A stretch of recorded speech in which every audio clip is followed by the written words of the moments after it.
Lâm thiếu, ngài không thể vào trong. Tôi không quan tâm anh dùng cách gì, nhất định phải chữa khỏi cho cậu ấy. Vâng, chúng tôi nhất định sẽ cố gắng hết sức.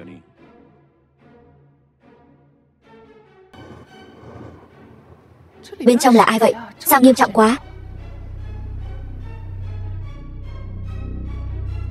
Thế nào rồi? Lâm thiếu, nọc độc đã thấm vào tim mạch, e rằng... Thiếu gia, bình tĩnh. Độc của người đàn ông bên trong tôi có thể giải, chỉ bằng cô. Cô cũng là bác sĩ ở đây, đúng? Kiều Nhiên, cô biết người nằm bên trong là ai không? Đừng nói bừa. Nhiều chuyên gia kỳ cựu của chúng tôi còn chưa dám chắc cứu được hay không.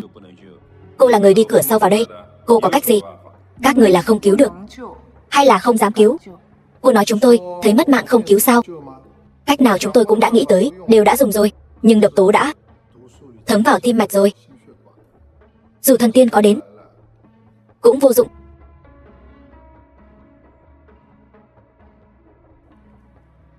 Tôi nói có cách, là có cách. Bệnh nhân không thể kéo dài được nữa, người rốt cuộc có để tôi cứu hay không? Thiếu gia, Thi Thi tiểu thư đến rồi. Việt ca ca, huynh tìm muội à? Cậu của ta bị rắn độc cắn, nếu ngươi có thể chữa khỏi, ta sẽ đồng ý mọi điều kiện của ngươi. Cái này ta ai là không làm được. Trước đây ngươi không phải đã công bố luận văn về rắn độc sao? Ngươi rốt cuộc là không thể hay là không muốn? Không phải, luận văn chỉ là lý thuyết suông thôi, chưa thực hành bao giờ. Rất nguy hiểm, người mất mạng mất. Không có số liệu lâm sàng thực tế mà cũng dám viết vào luận văn, đúng là... Cút. Tỷ tỷ, chúng ta về thôi. Tôi có thể cứu. Tỷ tỷ, đây là chuyện liên quan đến tính mạng con người. Tuy tỷ cũng học y, nhưng tỷ còn chưa có bằng, sao có thể nói là cứu được? Bằng cấp của tôi mất như thế nào? Hình như người rõ hơn tôi đấy. Tôi làm sao biết được tại sao? Đủ rồi. Cô thật sự cứu được sao? Vậy tôi làm sao tin cô? Nếu tôi nói số liệu trong luận văn của Kiều Thi Thi đều là số liệu lâm sàng thực tế của tôi, anh ta có tin không? Giáo sư hướng dẫn của tôi là chuyên gia trong lĩnh vực này, ông ấy có thuốc đặc trị. Tỷ tỷ, đừng nói đùa nữa. Nếu thật sự có thuốc đặc trị, với quyền thế của Lâm gia, sẽ không mua được sao? Tỷ không thể vì nhất thời mạnh miệng mà coi thường mạng sống của bệnh nhân như vậy chứ. Tôi không chữa, hắn ta chẳng phải là mất mạng sao? Hay là ngươi đến chữa đi? Lời đã nói đến đây rồi, tin hay không tùy ngươi, tôi tin cô. Nhưng nếu cô không chữa khỏi, tùy ngươi xử trí. Nhưng nếu ta chữa khỏi, ngươi phải đáp ứng ta một điều kiện. Được, ngươi muốn tiền hay muốn quyền? Yên tâm, ta sẽ không làm khó ngươi, đến lúc đó tự ngươi sẽ biết. Nếu Kiều Lương Thần sợ Lâm Việt như vậy, thì cứ để Lâm Việt giúp ta lấy lại di vật của mẫu thân. Việt ca ca, ta đáp ứng ngươi.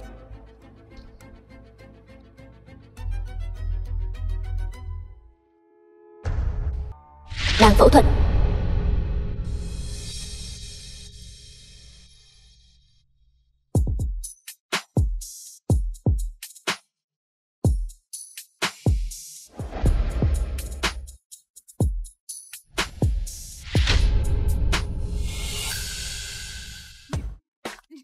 Ngươi làm gì vậy? Đau. Xin lỗi. Bệnh nhân bên trong thế nào rồi? Yên tâm đi, ông ấy không sao rồi.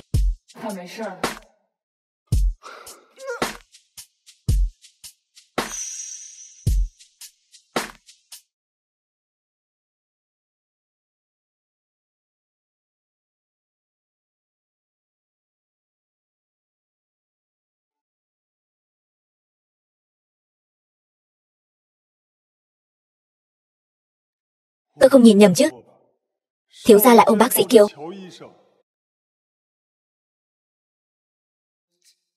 Người này sao một hồi lại thay đổi thế nhỉ? Bên trong không được vào.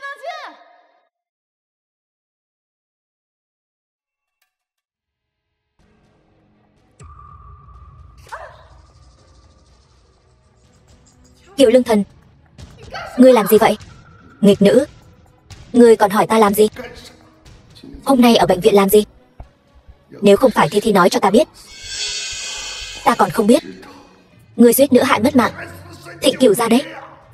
Ta nói, con tiện nhân nhà ngươi, ngươi nhất định phải hại mất mạng nhà họ Kiều ta mới cam tâm sao? Kiều Lương Thần, trong lòng ngươi có phải chỉ có Kiều Thi Thi mới xứng làm con gái ngươi không? Kiều Nhiên ta chỉ mang đến cho nhà họ Kiều tai họa thôi, ngươi biết là tốt rồi.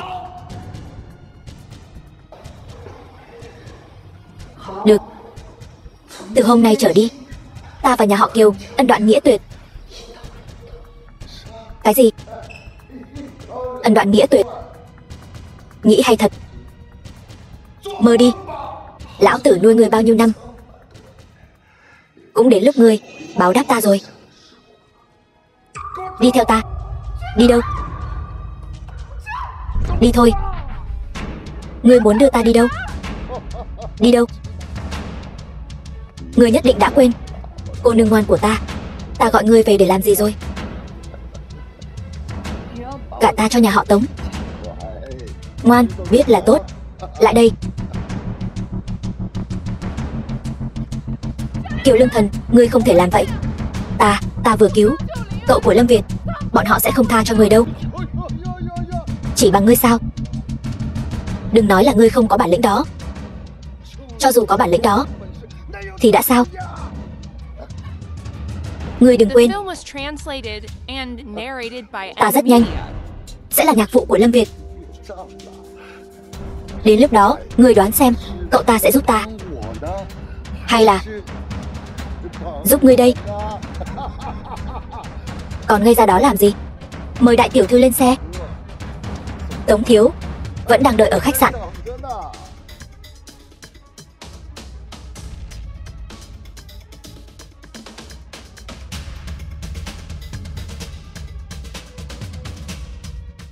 Thiếu gia, Kiều tiểu thư bị bắt cóc rồi.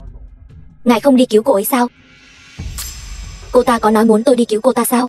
Cái này, người nữ nhân này rõ ràng đã thấy tôi, lại không mở miệng cầu cứu. Cô ta rốt cuộc đang toan tính điều gì? Nhưng mà Kiều tiểu thư vừa mới cứu Kiều gia, lỡ như xảy ra chuyện gì, Kiều gia hỏi đến, hôm nay sao lắm lời thế? Lái xe. Vâng. Đi thôi. Kiều Lương Thần, ăn nó đi. Nhanh lên. Tống thiếu tính tình không tốt, đừng để cậu ấy đợi lâu. Ngươi đi đi. Bách niên hảo hợp. Ngươi, Kiều Lương Thần, ngươi thả tôi ra, thả tôi ra. Kiều Lương Thần, đừng la nữa. Cả tầng này đều đã bị tôi bao rồi. Đêm nay chỉ có hai chúng ta, vẫn nên tranh thủ thời gian mà hưởng thụ cho tốt.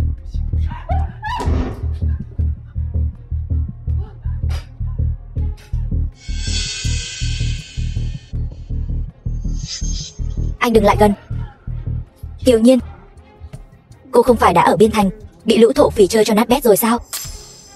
Ở trước mặt tôi giả bộ trong trắng cái gì? Đừng giãy giụa nữa. Tôi sẽ đối xử tốt với cô. Qua đêm nay, cô chính là nữ nhân của tôi, Tống Viễn Chiết. Tôi sẽ đối xử tốt với cô.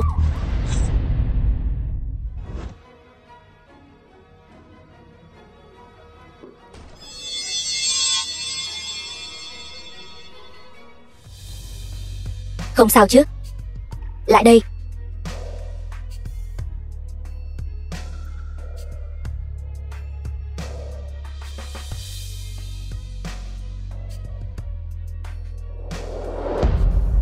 Phần còn lại giao cho cậu xử lý.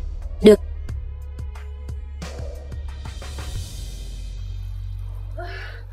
Kiều Nhiên, Lâm Việt, nóng quá, giúp tôi. Kiều Nhiên,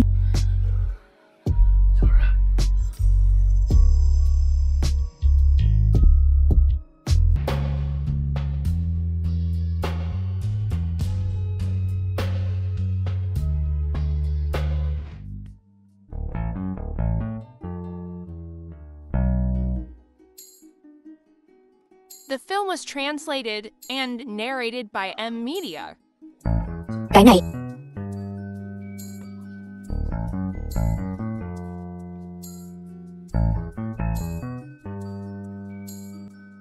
Tỉnh rồi à? Tối qua chúng ta.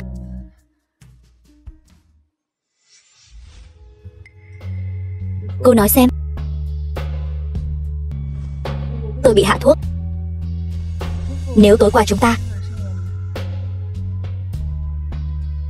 Tôi hy vọng anh có thể quên chuyện này đi. Tôi quên không sao. Nhưng còn Tống gia thì sao?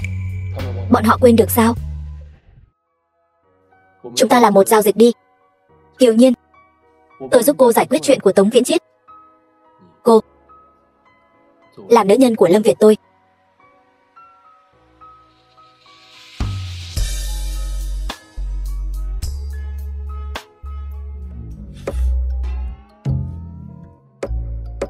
Lâm tiên sinh, tôi hy vọng sau này anh đừng nói đồ kiểu này với tôi nữa. Tôi là chị gái của vị hôn thê anh. Sao nào? Ghen rồi à? Lâm Việt, cả đời này tôi sẽ không làm tiểu tam cho anh đâu.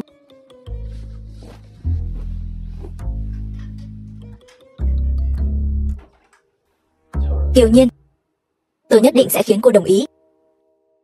Thiếu gia, ngài và Kiều tiểu thư không nên hỏi thì đừng hỏi. Tống Viễn Chiết bên đó thế nào rồi? Tôi đã xử lý vết thương khẩn cấp, vứt hắn ta trước cửa nhà họ Tống rồi. Tôi đã kiểm tra rồi, không nguy hiểm đến tính mạng. Phái người theo dõi nhà họ Tống, đừng để bọn họ gây chuyện. Vâng.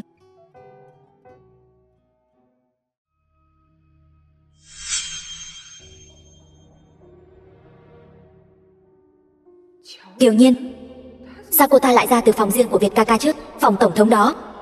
Chẳng lẽ tối qua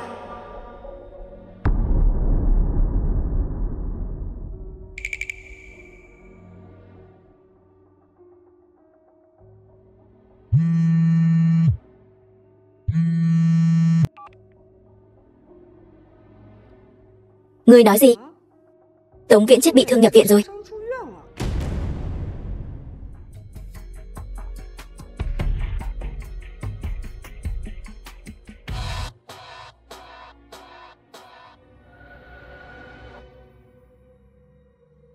Kiều Nhiên, tao sẽ cho mày biết, đụng vào đàn ông của Kiều Thi tao sẽ có kết cục gì. Cái này nhất định phải quan tâm đặc biệt một chút. Bệnh tình của hắn ta khá nghiêm trọng. Đồ tiện nhân, chính là mày, dám cầu dẫn chồng tao. Hôm nay tao nhất định phải dạy cho mày một bài học.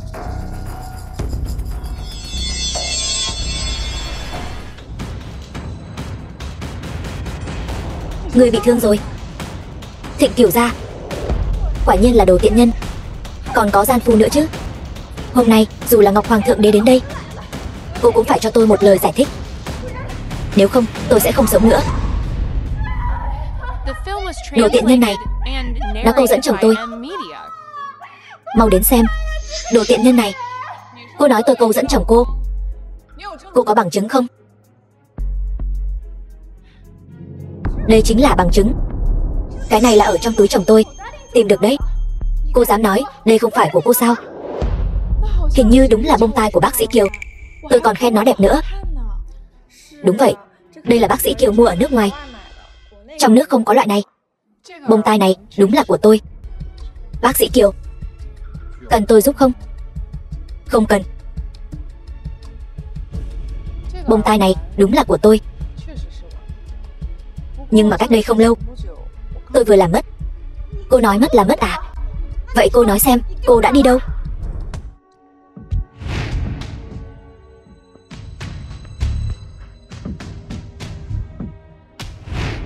Bông tai bị mất trong phòng tổng thống của Lâm Việt.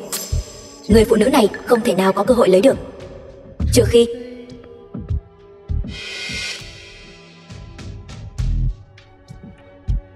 là Kiều Thi.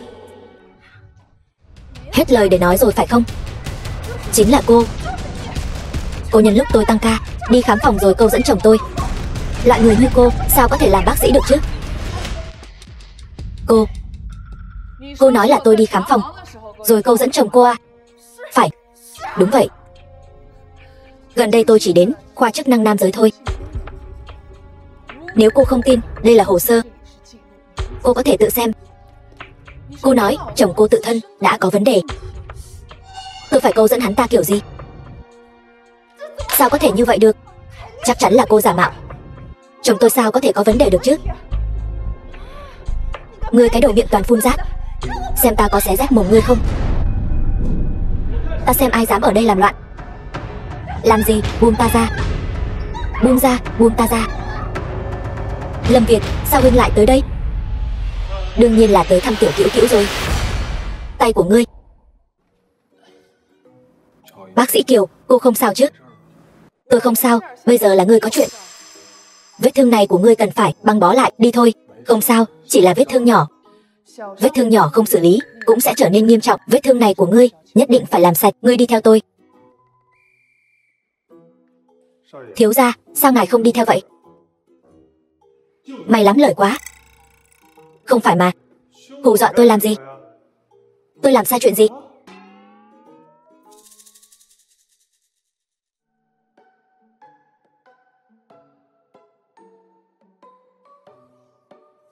Thịnh Cửu gia, vô cùng xin lỗi, chuyện hôm nay làm liên lụy tới ngài rồi.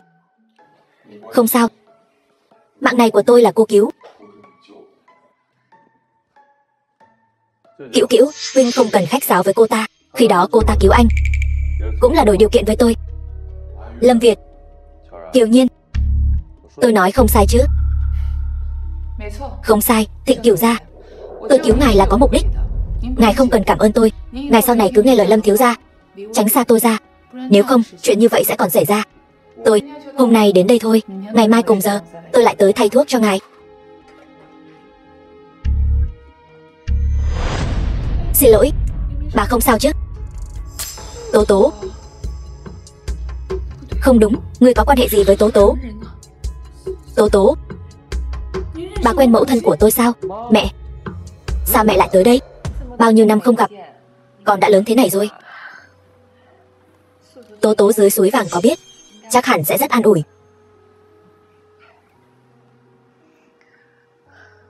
Con xem, cô ấy vẫn ở trong lòng ta. Vẫn là cô bé ngày nào cãi ông ngoại con, muốn cùng cha con bỏ trốn. Nói ra cũng buồn cười. Hồi đó, ngay cả lộ phí cũng lén lút tìm ta mượn. Bỏ trốn. Dì Lan, mẫu thân và phụ thân tôi rất ân ái sao? Đương nhiên rồi. Hồi đó, mẹ con vì cha con mà náo loạn cả thành đấy. Nhưng Kiều Lương Thần và mẹ tôi rõ ràng là...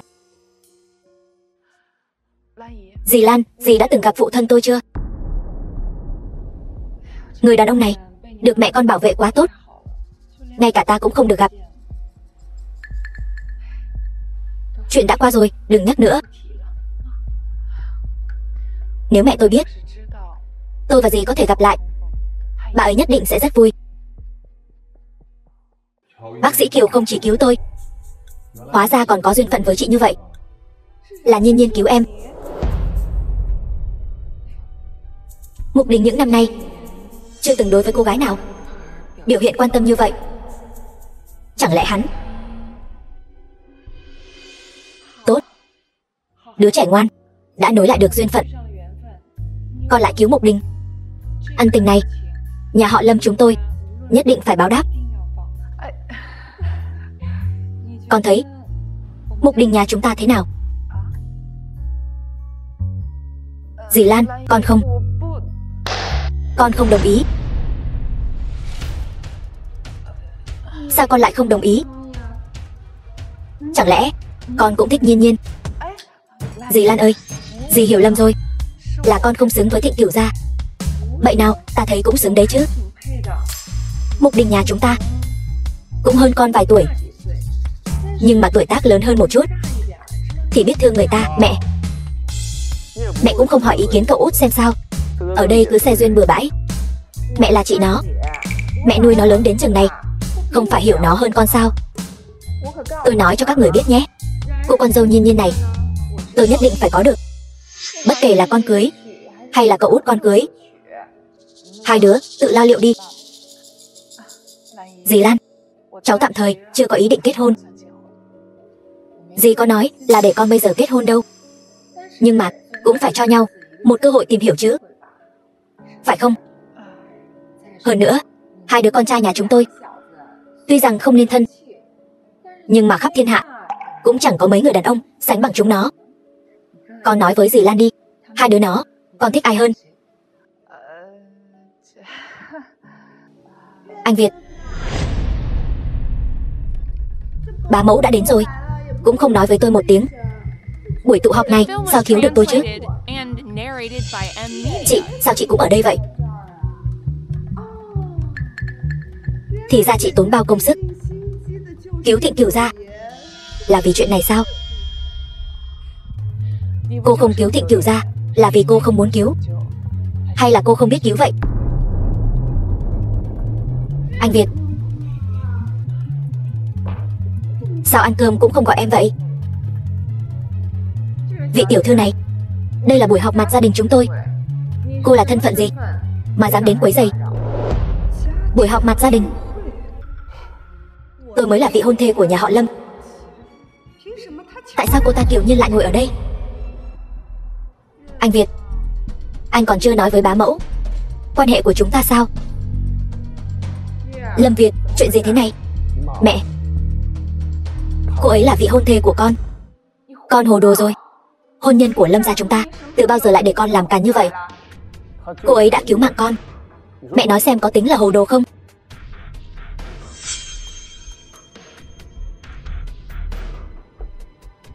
Yêu ma quỷ quái, chẳng giống con chút nào, càng không giống mẹ con. Dì Lan, cô ấy là con của mẹ kế con. Sau khi mẹ con qua đời, chưa được nửa năm, ba con liền cưới người khác. Sao Tố Tố lại có thể thích người như vậy chứ? Năm đó cô ấy rõ ràng là người thông minh nhất, nhãn quang tốt nhất trong số chúng ta mà.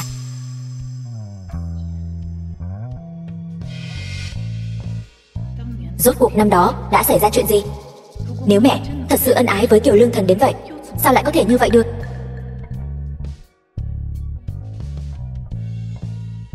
Đường, có chuyện này nhờ cô điều tra giúp tôi. Việt ca ca, hôm nay tôi không gọi tài xế, anh đưa tôi về nhà nhé. Nếu đã vậy, Mục Đình, anh đưa Nhiên Nhiên về đi. Không cần đâu, không cần phiền vậy đâu. Không được, một mình con tôi không yên tâm. Mẹ, tôi thấy cổ tay của cậu út vẫn chưa khỏi hẳn. Bác sĩ Kiều, để tôi đưa cô về, anh còn có vị hôn thê cần chăm sóc nữa. Vết thương của tôi không có gì đáng ngại. Vậy thì làm phiền Thịnh Cửu gia rồi. Bác gái, tôi đi trước.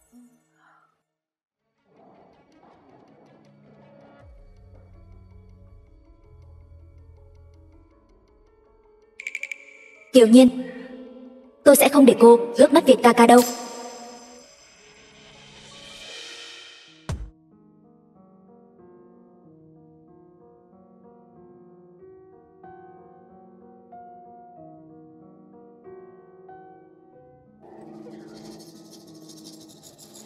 Việt ca ca, tôi chỉ muốn nói với anh rằng lần trước anh nói viên đạn đó tôi đã tìm thấy rồi.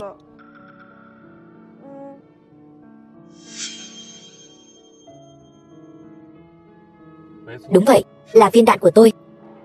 Vậy bây giờ anh có thể tin là tôi đã cứu anh rồi chứ? Tôi đã bao giờ nghi ngờ em đâu. Tiêu rồi, không thể để Việt ca ca biết được mình đã biết. Anh ấy phái người đến Biên Thành điều tra chuyện này của mình. Không có, tôi chỉ cảm thấy tôi đã là vị hôn thê của anh rồi. Vậy mà anh lại không cho tôi chạm vào anh. Tôi đã hứa với cô cho cô vị trí thiếu phu nhân Lâm gia. Còn những thứ khác cô tốt nhất đừng mong cầu. Vậy còn chị thì sao? Nếu chị ấy chạm vào anh cũng sẽ đẩy chị ấy ra sao? Hay nói cách khác, chị ấy là một sự tồn tại rất đặc biệt sao? Cầm miệng. Kiều Thi Thi, chuyện của tôi còn chưa đến lượt cô sai bảo. Tôi chỉ là sợ thôi mà. Hôm đó chị đã xin anh một điều kiện. Nhỡ điều kiện của chị ấy cũng là gả cho anh làm phu nhân của anh thì sao? Vậy anh sẽ vì chị mà bỏ rơi tôi sao? Cô yên tâm. Chị cô và cô không giống nhau. Tôi còn có việc khác. Cô tự bắt xe về đi. Xuống xe.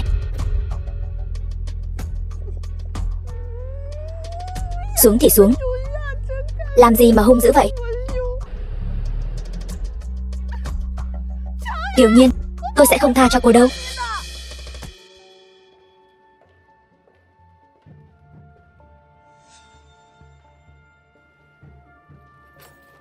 Vào bẩm báo một tiếng. Tống đại thiếu gia nhà các người nếu muốn báo thù, Kiều Thi Thi tôi có thể giúp hắn một tay.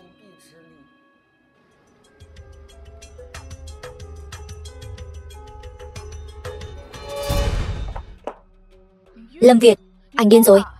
Sao hả? Không phải cậu tôi khiến cô thất vọng rồi sao? Không hiểu anh đang nói gì. Lâm Việt, anh rốt cuộc muốn làm gì? Kiều Nhiên, tôi đã nói rồi. Tôi muốn em làm người phụ nữ của tôi. Sao hả? Em gái tôi lại không thể thỏa mãn anh sao? Anh cứ muốn tôi như vậy sao? Cô ấy là vị hôn thê của tôi. Em là người phụ nữ tôi muốn có được. Giữa hai người không mâu thuẫn.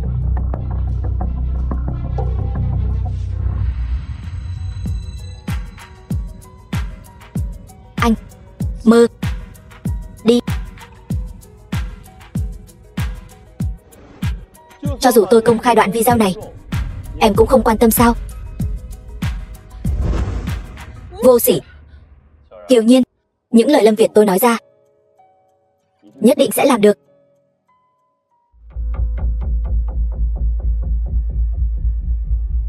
Xin lỗi, quần áo ở đây. Không mua không được đụng vào. Ai nói với cô là tôi không mua? Cô biết quần áo ở đây bao nhiêu tiền một bộ không? Cô mua nổi không? Phải đó. Nếu không mua nổi thì đừng làm mất thời gian của nhân viên phục vụ. Bộ lễ phục này gói lại cho tôi. Vâng, tôi đi xuất hóa đơn ngay. Bộ này tôi nhìn chúng trước rồi. Cô nhìn chúng trước thì đã sao? Cô cũng đâu mua nổi. Ai nói với cô tôi không mua nổi? Tôi suýt quên mất. Đầu óc tôi thật là... Tỷ tỷ bây giờ đã câu được cậu của Việt ca ca rồi. Sao lại ngay cả một bộ lễ phục cũng không mua nổi, phải không? Kiều Thi Thi, mồm miệng cho sạch sẽ vào. Sao vậy? Dám làm mà không dám để người khác nói sao? Câu dẫn Việt ca ca không thành, lại chuyển mục tiêu sang Thịnh Kiều gia. Kiều Nhiên, sự hèn hạ của cô thật khiến người ta thán phục. Cô dám đánh tôi? Cái tát này tôi đánh cô vì cô không biết trên dưới. Dù là tôi hay là Thịnh Kiều gia đều là trưởng bối của cô. Cái tát này tôi đánh cô vì cái mồm thối của cô. Nếu mẹ cô không dạy được cô thì tôi thân làm tỷ tỷ sẽ thay mặt mà dạy dỗ. Kiều Nhiên, cô điên rồi. Cô đó, tôi là thiếu phu nhân tương lai của Lâm gia đấy. Còn không mau đuổi người phụ nữ này ra ngoài. Vâng, tôi xem ai dám động vào cô ấy. Thịnh Kiều gia, cậu đến rồi. Nếu không nhầm thì cô vẫn chưa qua cửa đâu nhỉ? Tiếng cậu này gọi sớm quá đấy. Không dám nhận.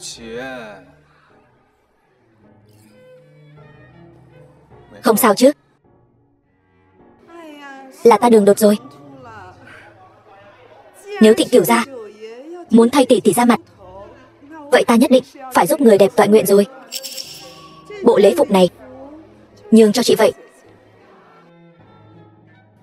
Đây chỉ là một sản phẩm hoàn chỉnh. Nếu cô thích, cô cứ lấy đi. Tỷ tỷ ở đằng kia đã tìm được nhà thiết kế cao cấp. Tôi đưa cô qua đó. The film was translated and narrated by M Media. Sao hả? Bắt nạt vị hôn thê của tôi xong định bỏ đi như vậy sao? Việt ca ca, thôi bỏ đi. Thịnh Cửu gia cũng chỉ muốn ở trước mặt tỷ tỷ thể hiện một chút thôi. Anh ấy cũng không phải cố ý. Còn tôi không sao. Lâm Việt, Kiều Thi Thi là do tôi đánh.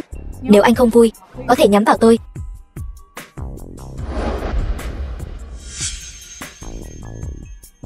Vậy cô định làm gì?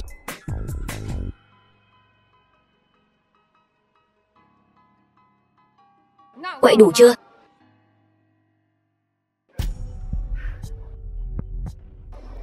Bác gái, bác cũng đến xem lễ phục sao? Chỗ này tôi quen. Hay là tôi đưa cô đi dạo nhé? Kiều tiểu thư, không cần phiền đâu. Tôi không có thói quen đi dạo phố với người không quen. Nhiên Nhiên, lát nữa cô đi dạo với tôi nhé. Được. Hai người thì không cần đâu. Có mâu thuẫn gì thì tự giải quyết cho xong rồi hãy đến đây.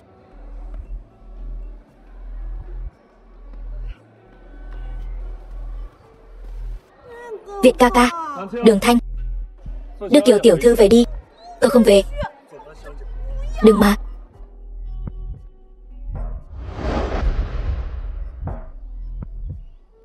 Cậu, tôi đã nói với cậu rồi. Kiều Nhiên là người phụ nữ tôi muốn. Cậu đừng tranh với tôi. Lâm Việt, từ nhỏ đến lớn cậu đều nhường cháu. Lần này có thể nhường cậu không? Kiều Nhiên tốt đến vậy sao? Khiến cậu nhất định phải có được cô ta. Lâm Việt, cháu đã có vị hôn thê rồi. Cháu có thể cho Kiều Nhiên cái gì?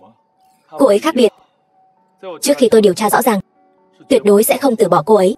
Điều tra rõ ràng. Chẳng lẽ con nghi ngờ Kiều Nhiên là người đã cứu cháu? Tôi không biết. Cậu, cảm giác cô ấy cho tôi rất khác biệt. Vậy nếu không phải thì sao?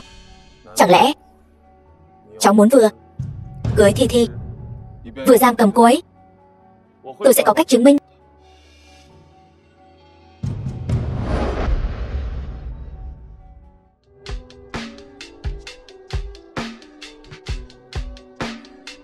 Mẹ, chuyện con nói với mẹ, mẹ đã chuẩn bị xong chưa? Yên tâm, con nhỏ này không thể thoát khỏi lòng bàn tay ta. And narrated by M Media.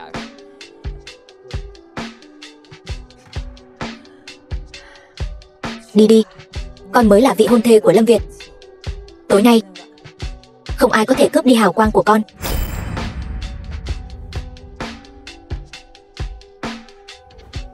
Việt ca ca.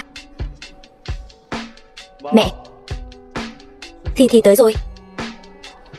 Nhiên Nhiên, con đi ăn chút gì đó trước đi. Chút nữa ta sẽ bảo Mục Đình đến tìm con.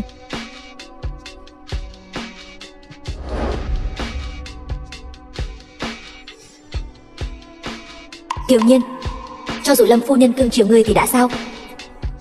Ta mới là thiếu phu nhân chân chính của Lâm gia.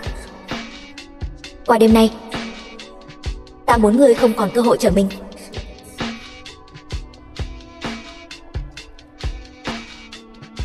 Muốn di vật của mẹ ngươi thì đến hậu viện. Vương Mạn Đình, di vật của mẹ ta đâu? Di vật? Di vật gì? Vương Mạn Đình, ngươi lừa ta. Lừa ngươi? Lừa ngươi thì sao? Kiều Nhiên, ta không chỉ lừa ngươi, ta còn muốn ngươi mất mạng.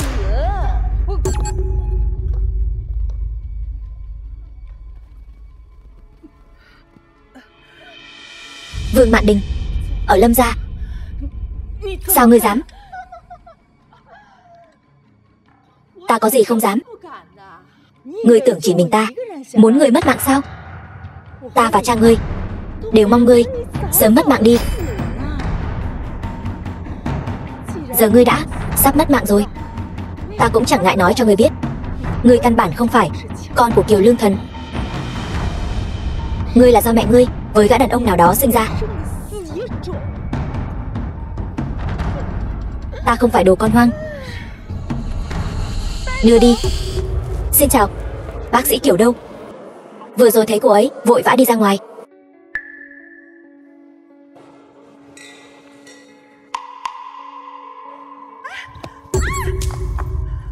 Sao vậy? Tôi quá sơ suất. Việt ca ca, huynh giúp tôi thay đồ nhé.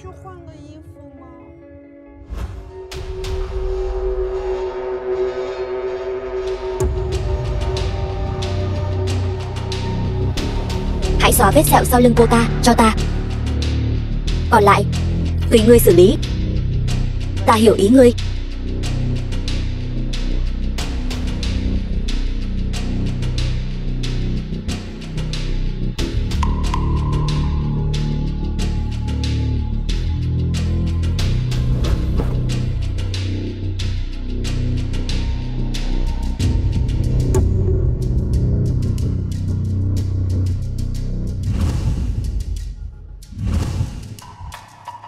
Việt ca ca, huynh có thể giúp tôi kéo khóa kéo lên không?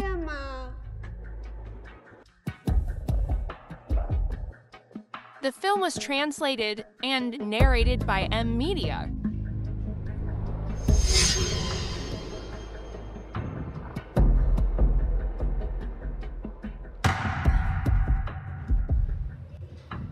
Ngươi vẫn còn nhớ sao? Ngươi đã cứu mạng ta. Ta đương nhiên nhớ. Giúp ta tạo một vết sẹo giống hệt trong ảnh.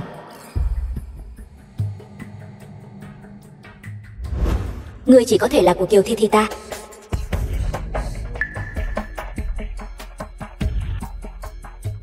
Đi thôi.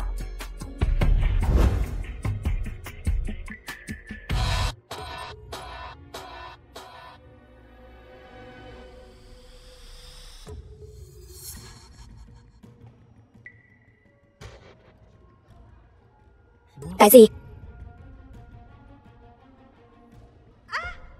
Việt ca ca.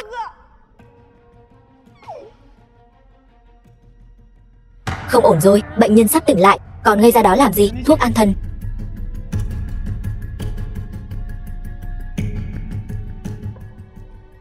Các người là ai? Các người muốn làm gì? Làm cái gì? Người buông ta ra, ai bảo ngươi đắc tội, kẻ không nên đắc tội chứ.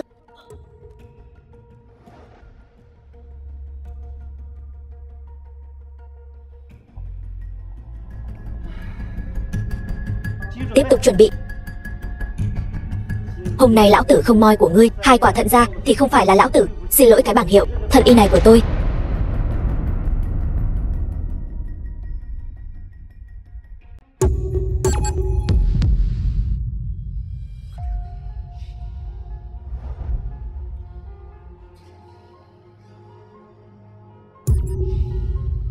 Dừng tay. Ngươi là ai? Phẫu thuật trái phép, buôn bán nội tạng người sống. Ngươi cứ chờ mà ăn cơm tủ đi.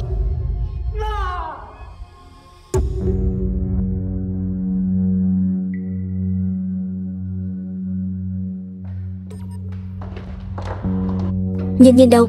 Vẫn còn đang ngủ. Bác sĩ nói thuốc tê vẫn chưa hết tác dụng, không có vấn đề gì khác. Vậy được, mẹ đi xem cô ấy. Việt ca ca, tỷ sao lại đột nhiên bị người áo đen đưa đi vậy? Tỷ ấy đắc tội với ai sao? Đừng vội, sẽ biết ngay thôi. Thiếu gia, hôm qua kẻ lẻn vào phòng tiệc bắt cóc Kiều tiểu thư. Tìm thấy rồi. The film was translated and narrated by M Media. Muội sao rồi? Muội hôm qua lo lắng cho tỷ, cả đêm không ngủ. Bây giờ hơi đau đầu.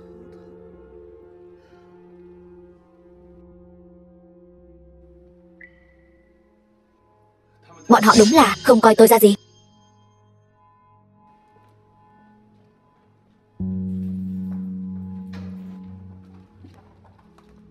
Alo. Mẹ. Không hay rồi, xảy ra chuyện rồi. Bọn họ bắt được người rồi. Yên tâm, những người đó đều là tử sĩ. Bọn họ không hỏi được gì đâu. Kiều Nhiên, lần này coi như người mạng lớn. Nói. Vẫn không chịu nói sao? Cũng cứng miệng thật đấy. Nếu đã vậy, không cần giữ lại. Vâng.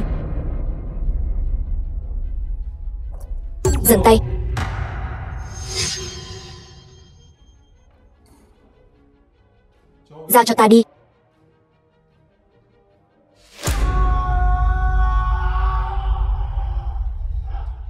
Cửu gia đã nhiều năm không ra tay rồi. Không ngờ lần này lại làm thật. Cậu là chuyên gia thẩm vấn giỏi nhất. Không ai có thể mang bất kỳ bí mật nào rời khỏi đây. Cứ giao cho cậu ấy đi. Chúng ta đi thôi. Là ai chỉ thị cho ngươi? Là Vương Mạn Đình.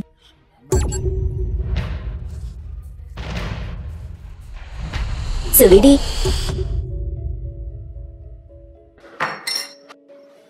Hỏi ra kết quả chưa? Cho ngươi thêm một cơ hội. Ngươi sẽ chọn Nhiên Nhiên chứ? Lời tôi nói ra tuyệt đối không hối hận. Lâm Việt, từ giờ trở đi tôi chính thức theo đuổi cô ấy. Sẽ không để cô ấy bị bất kỳ ai làm hại.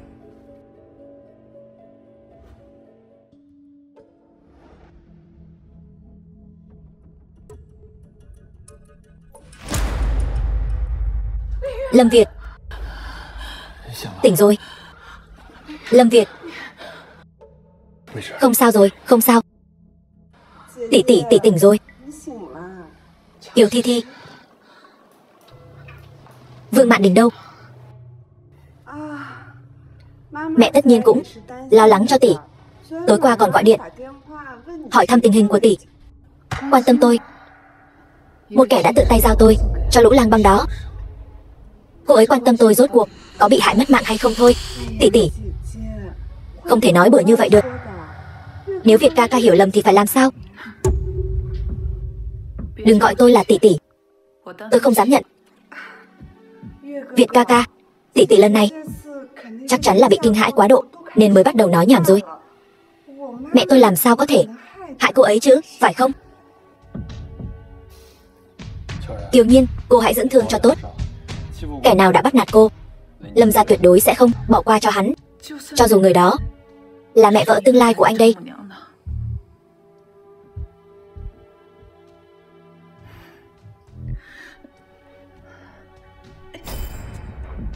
Muốn đi đâu?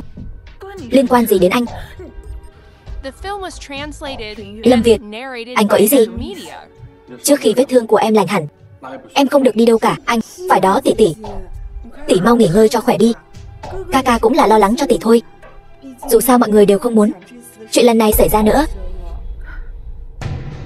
Việt ca ca, nếu tỷ đã tỉnh rồi, vậy chúng ta hãy để tỷ ấy nghỉ ngơi cho tốt đi. Bác gái còn đang ở nhà chờ bàn chuyện tiệc đính hôn đấy. Vậy tỷ hãy dưỡng thương cho tốt. Chúng tôi xin phép về trước.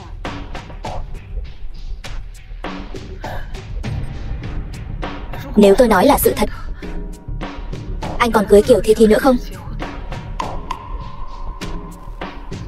Đúng vậy.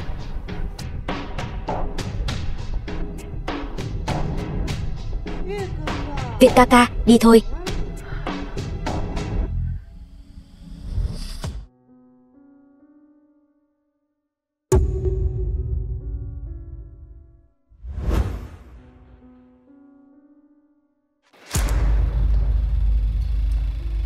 Kiều Nhiên, xuống suối vàng đi. Kiều tiểu thư, sao cô lại ở đây? Tôi lo lắng cho tỷ.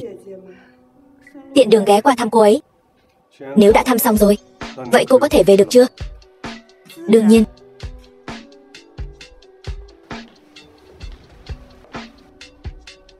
Đúng rồi, tôi và giám đốc của các người sắp kết hôn rồi. Phiền trợ lý Đường, sau này gọi tôi là Lâm phu nhân.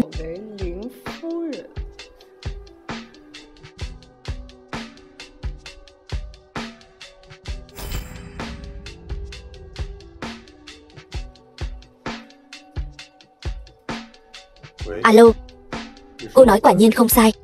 Kiều Thi Thi, cô ta đến rồi. Ca, em nói đúng không? Bọn họ bắt nạt Nhiên Nhiên bao nhiêu năm nay. Em nói Nhiên Nhiên lần này xảy ra chuyện, nhất định là bọn họ giở trò. Theo lời cô nói, người cứu thiếu gia năm xưa ở Biên Thành rất có thể là bác sĩ Kiều.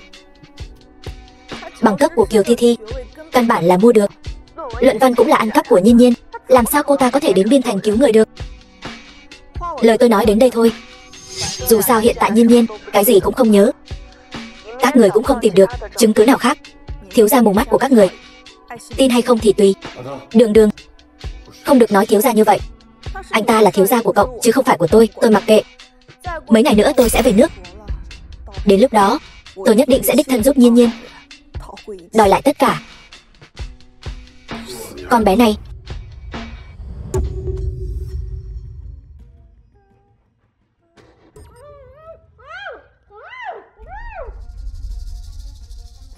Nhiên Nhiên, nghỉ ngơi mấy ngày nay, cảm thấy sức khỏe thế nào rồi? Bác gái, con đã gần như khỏi rồi. Vậy thì tốt. Kiều Nhiên, Kiều Nhiên, đồ tiện nhân. Nói mau, ngươi giam mẹ ta ở đâu? Kiều Thi Thi, cô phát điên cái gì ở đây vậy? Cô mau nói đi. Mẹ tôi tối hôm qua bị người ta bắt cóc. Chính là cô ta làm. Cô có bằng chứng gì chứng minh là ta làm? Các người đều biết. Mấy hôm trước cô nói mẹ ta hãm hại cô. Bây giờ xảy ra chuyện như thế này, không phải cô thì là ai? Ta. Anh cũng tin là ta làm sao? Nhiên Nhiên, ta tin tưởng con. Không thể nào là cô ấy. Bác gái, con mới là con dâu tương lai của người. Bác tin cô ta mà không tin con. Ta chỉ tin tưởng bằng chứng.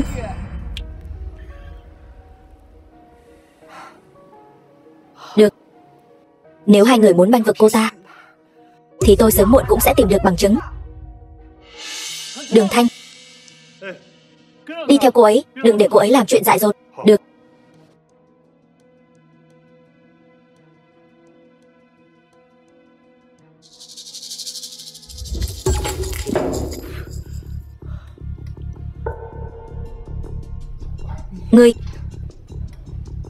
Ngươi là ai?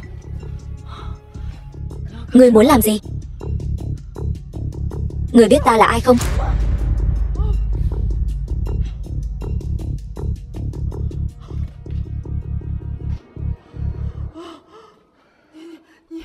Ngươi là ngươi.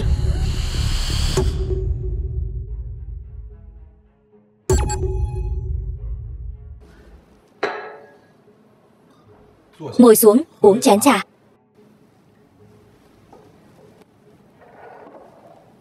Mẹ của Kiều Thi Thi, Vương Mạn Đình, ở đâu? Tôi không hiểu cháu nói gì. Cậu. Bà ấy là mẹ vợ tương lai của cháu. Vậy thì sao? Liên quan gì đến ta? Ngươi quen biết Kiều Nhiên bao lâu mà đã tin tưởng lời cô ta nói như vậy? Ngươi quen biết Thi Thi bao lâu rồi mà nhất định phải cưới nàng ta? Nàng ấy đã cứu mạng ta. Nếu không có nàng ấy, ta đã mất mạng ở Biên Thành rồi. Nhiên Nhiên cũng đã cứu mạng ta. Vậy là không còn gì để thương lượng nữa sao? Lâm Việt, Nhiên Nhiên là người ta muốn bảo vệ. Ta sẽ không để bất cứ kẻ nào làm hại nàng ấy. Kiều gia, tôi đã nói hết rồi. Tha cho tôi đi, Kiều gia. Cảm ơn ngài. Kiều gia, cảm ơn. Tha cho tôi đi.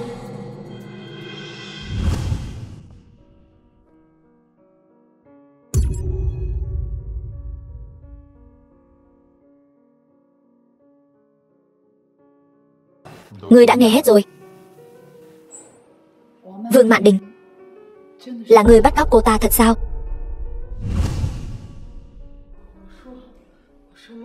Tôi nói rồi, là tôi làm. Tất cả đều là tôi làm. Kiều Nhiên, là ta lừa cô ta đến phòng khám chui. Là ta bán cô ta cho đám lang băm đó. Ta sợ cô ta cướp mất vị trí Lâm phu nhân của con gái ta. Cô ta cứu Lâm Việt xong thì mất trí nhớ. Ta để con gái ta, Thi Thi, thay thế vị trí của cô ta. Ta không thể để cô ta cướp lại được. Không thể. Ngươi nói gì vậy? Nhiên Nhiên, nếu không phải Vương Mạn Đình, ta cũng không biết nàng đã chịu nhiều khổ cực như vậy. Nhiên Nhiên, ta muốn đưa nàng rời khỏi nơi này. Chỉ có thế giới của hai chúng ta. Nàng bằng lòng không? Kiểu ra. Anh đừng đùa mà. Dì Lan gọi tôi còn có việc. Tôi đi trước đây. Nhiên Nhiên, ta nghiêm túc đấy.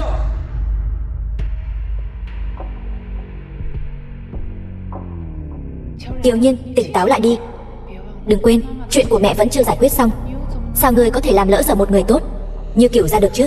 The film was translated and Lâm Việt, narrated by M. thả ta ra. Lâm Việt, ngươi rốt cuộc muốn làm gì? Ngươi đã nói gì với cậu khiến cậu ta giúp ngươi như vậy, thậm chí bất chấp ý kiến của ta? Ta có bản lĩnh lớn như vậy sao? Cậu ta thích ngươi. Vậy thì sao? Vậy ngươi cũng thích cậu ta sao? Chuyện này hình như không liên quan gì đến Lâm đại thiếu gia cả. Vậy còn ta thì sao? Ngươi có thích ta không?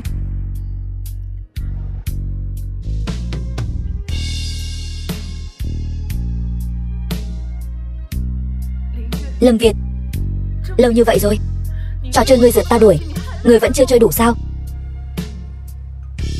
Ngươi nghĩ ta đang chơi đùa sao?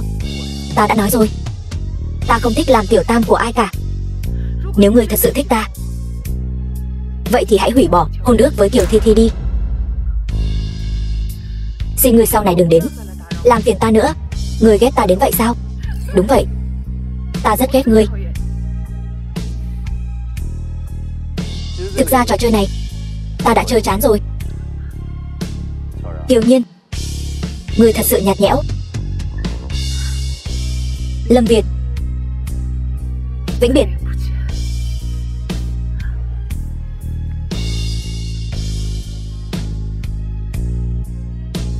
Kiều Nhiên, nếu chỉ có việc ta buông tay mới khiến người hạnh phúc, đứa con gái bất hiếu này, cô còn dám đến đây sao? Cô đã làm gì Mạn Đình rồi? Kiều Lương Thần, ông và Vương Mạn Đình, một kẻ cướp, một kẻ thì lừa đảo, chiếm đoạt tài sản của mẹ ta bao nhiêu năm nay. Bây giờ cũng đến lúc phải trả lại cho ta rồi.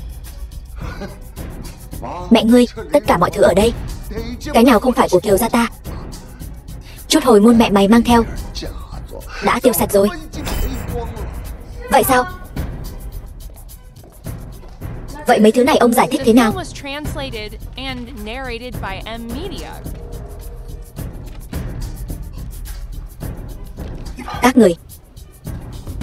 Các người làm sao có được mấy thứ tài liệu này hả? Kiều Lương Thần, ông cấu kết với Tống gia thao túng Trịnh Thị, cuối cùng chia nhỏ Trịnh Thị, bán rẻ mạt, cuối cùng dùng doanh nghiệp thứ ba rửa tiền một lượt, cuối cùng biến thành tiền rót vốn của Kiều Thị các người. Đây chính là bằng chứng. Ông còn gì để nói nữa?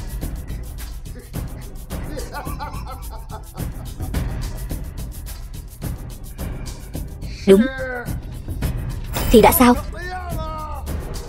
Không thì mày tưởng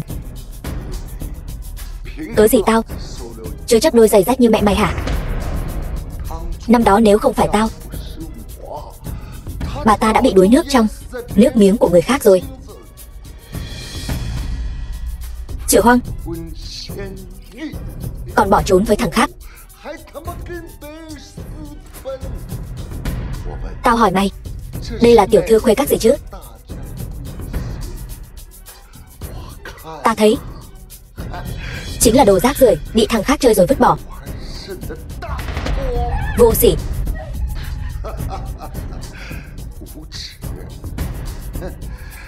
Tao nuôi đồ con hoang như mày lớn đến chừng này, chẳng lẽ tất cả những thứ này không nên thuộc về tao sao? Không biết hối cải.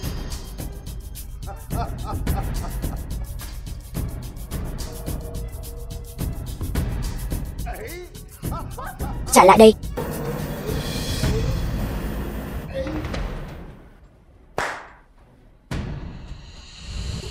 Kiều Lương Thần, ông muốn làm gì? Trong mắt ông còn vương pháp không? Cô là ai? Cô ở đây nói chuyện vương pháp với tôi. Tôi nói cho cô biết, ở Kiều gia chúng tôi chính là vương pháp. Theo vương pháp của Kiều gia ta,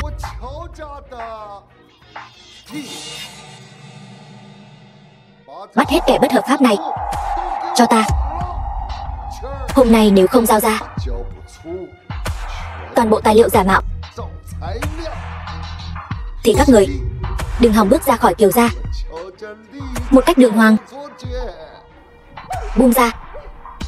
Ai dám động vào họ là Kiều gia.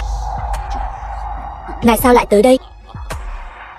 Mấy ngày không gặp, không biết ngài oai phong như vậy. Kiểu gia, đều là con gái bất hiếu Kiều Nhiên này. Nó không chỉ hỗn láo với tôi, mà còn đánh tôi trọng thương.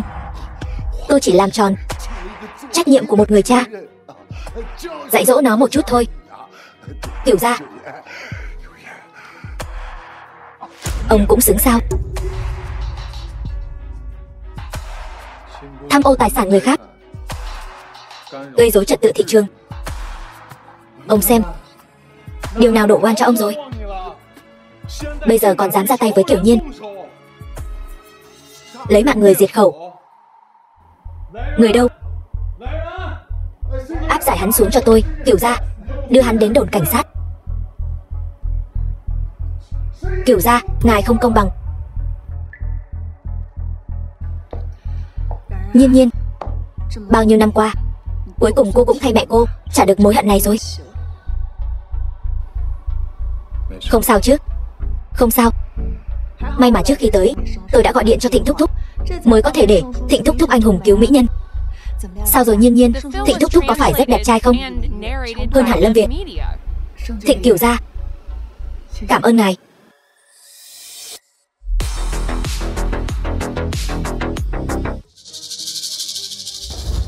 Vậy hai người cứ đi thong thả.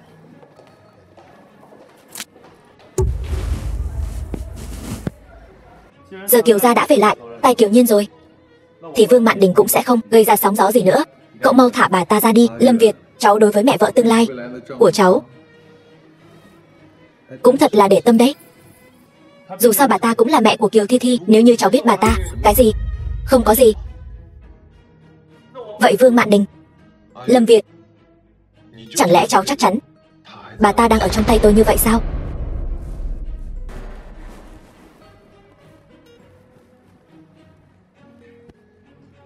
Đi điều tra tất cả bệnh viện trong thành phố, xem có bệnh nhân nào tên Vương Mạn Đình không.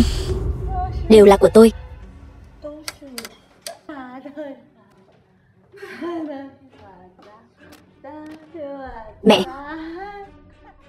Mẹ sao vậy? Thả tôi ra. Các người, tôi đã nói hết rồi. Tôi đã nói hết rồi mà. Tôi đã nói rồi. Mẹ nói gì? Tôi cái gì cũng không biết. Đừng hỏi tôi cái gì cũng không biết.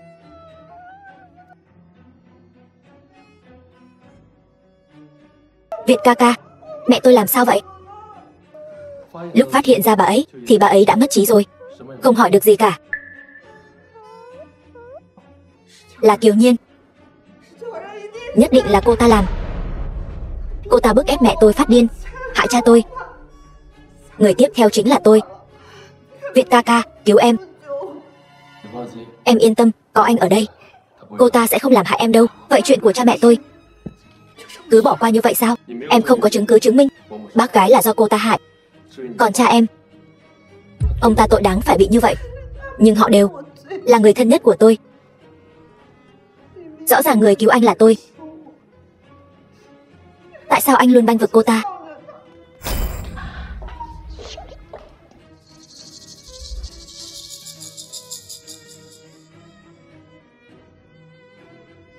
Từ hôm nay trở đi, ta sẽ tiếp quản tập đoàn Kiều Thị. Ngươi, một kẻ rác rưởi, bị đuổi ra khỏi nhà, lấy gì ra mà quản lý Kiều Thị? Phải đấy, Kiều Thị mấy năm nay đều là do Kiều Đồng quản lý. Cho dù có chọn người thừa kế, cũng nên là Thi Thi tiểu thư tiếp quản.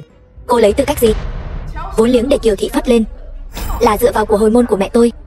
Kiều Thị bây giờ có thể phát triển lớn mạnh như vậy cũng là nhờ mẹ tôi năm xưa đặt nền móng. Mọi người nói xem tôi có tư cách không? Cô đương nhiên không có tư cách. Kiều Nhiên, một là cô không có học thức, đại học bỏ ngang. Hai là không có phẩm hạnh, quyến rũ em rể. Ba là không có nhân tính, vu oan giá họa cho cha. Cô dựa vào cái gì mà thừa kế Kiều Thị? Mọi người, những tài liệu trong tay tôi chính là những việc làm của Kiều Nhiên trong những năm qua. Mọi người hãy xem kỹ nhé. Mọi người thật sự muốn để một người như vậy thừa kế Kiều Thị sao? Có phải chê Kiều Thị mấy năm nay phát triển quá tốt rồi không? Đúng vậy. Kiều thị chúng ta là tập đoàn dược phẩm. Nếu chọn người thừa kế, đương nhiên chọn Thi Thi tiểu thư có bằng tiến sĩ y khoa, thích hợp hơn. Hơn nữa Thi Thi tiểu thư sắp sửa gả vào Lâm gia. Đối với Kiều thị chúng ta, trong tương lai cũng sẽ có ích hơn. Tôi ủng hộ Thi Thi tiểu thư tiếp quản Kiều thị. Tôi cũng ủng hộ. Các người thấy chưa? Để tôi tiếp quản Kiều thị mới đúng với sự tín nhiệm của mọi người. Biết điều thì cút nhanh đi. Mọi người đang chơi trò con nít sao? Từ bao giờ chúng ta lại dựa vào đầu võ mồm để quyết định người thừa kế Kiều thị?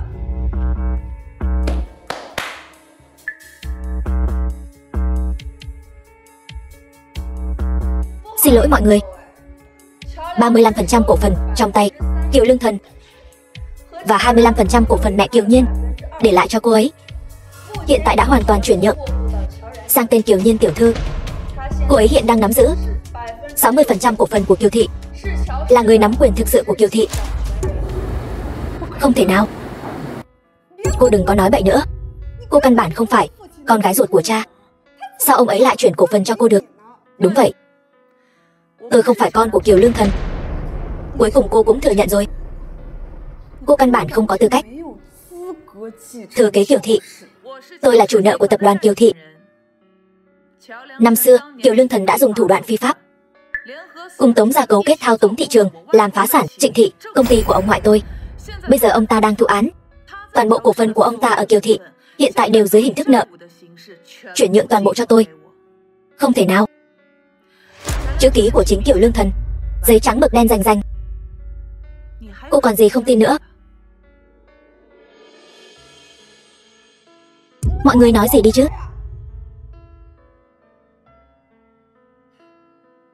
Được. Tất cả các người cứ chờ đấy. Chờ tôi gả vào Lâm thị, tôi sẽ không tha cho bất kỳ ai trong các người.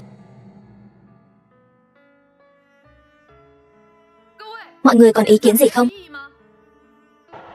Tuân theo chỉ thị của Kiều tổng.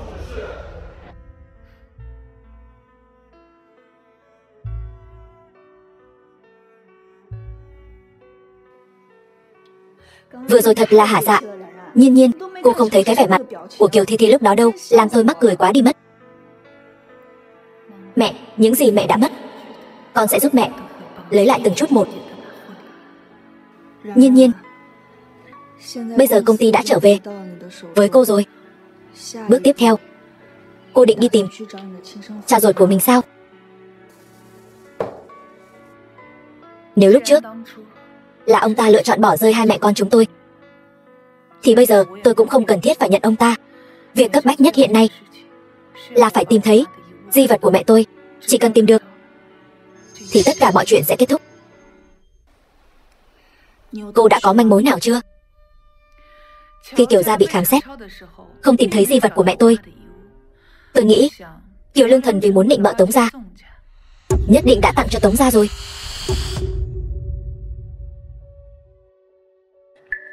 Lâm Việt, anh làm gì vậy? Buông tôi ra. Lâm Việt, anh bị điên sao? Không lo Kiều Thi Thi, sao anh lại đến tìm Nhiên Nhiên gây chuyện nữa? Đường Đường, Đường Thanh, anh làm gì vậy? Anh lại muốn giúp cái tên Lâm Việt đó. Đi thôi.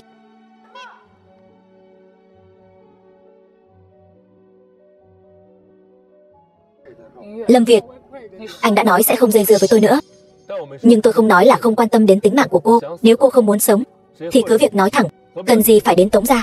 Di vật của mẹ tôi rất có thể đang ở Tống gia, tôi nhất định phải đi. Kiều Nhiên, cô đã làm Tống Viễn Chiết bị thương, lại còn vạch trần Kiều Lương Thần. Bây giờ cô đi chẳng khác nào tự chui đầu vào lưới. Đây là chuyện của tôi, không cần Lâm đại thiếu gia phải bận tâm. Dừng xe.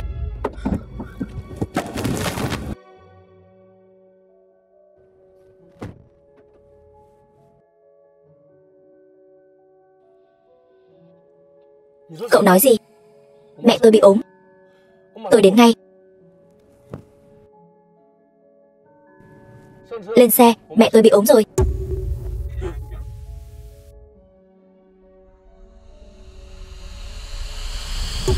Dì Lan, dì sao vậy?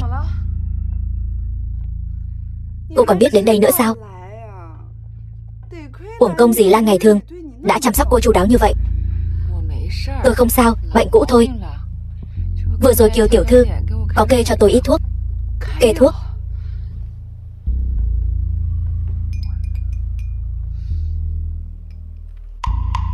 Kiều Thi Thi, cô cho dì Lan uống cái gì vậy?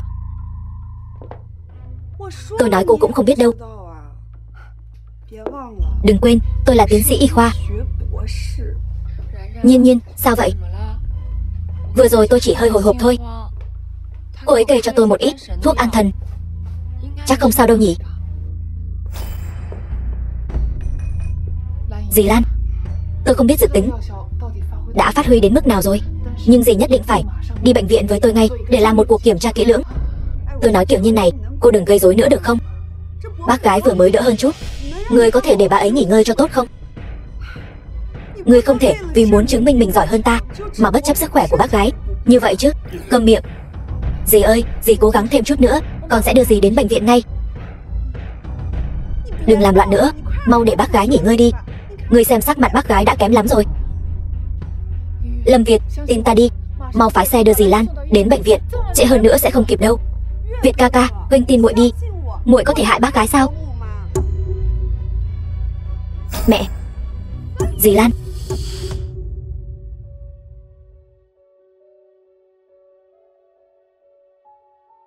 Đang phẫu thuật. Xin lỗi huynh, Việt ca, muội cũng không biết chuyện sẽ thành ra thế này. Ngươi không biết, dì Lan vẫn luôn uống bổ tâm đan. Hai loại thuốc này đều có chu sa, dùng quá liều sẽ bị trúng độc. Chút kiến thức thông thường này ngươi cũng không biết sao? Tôi không biết. Mẹ tôi thế nào rồi? May mà đưa đến kịp thời, không gây ra tổn thương lớn. Bệnh nhân vốn đã yếu, nhiều khi dùng thuốc đều phải chú ý tránh né. Người nhà chút kiến thức này cũng không có sao, là sơ suất của chúng tôi. Vậy bây giờ thì sao? Hiện tại vẫn đang hôn mê, nhưng nghỉ ngơi vài ngày sẽ không sao. Cảm ơn. Việt ca, cút, đừng để ta nhìn thấy ngươi nữa. Nhiên Nhiên, ta còn việc khác. Mấy ngày nay mẹ ta giao cho người đấy, yên tâm.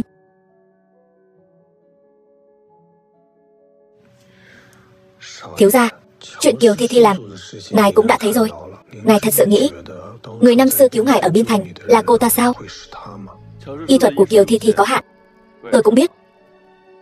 Nhưng lúc đó ở Biên Thành tôi chỉ bị chút thương tích ngoài da thôi. Có lẽ cô ta cứu tôi cũng có phần may mắn. Nếu tôi có bằng chứng chứng minh là bác sĩ Kiều cứu ngài thì sao? Cái gì?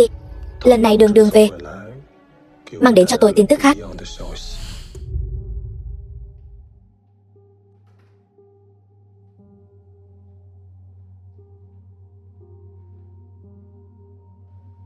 Cô gái vừa nãy ở đây chăm sóc đâu rồi?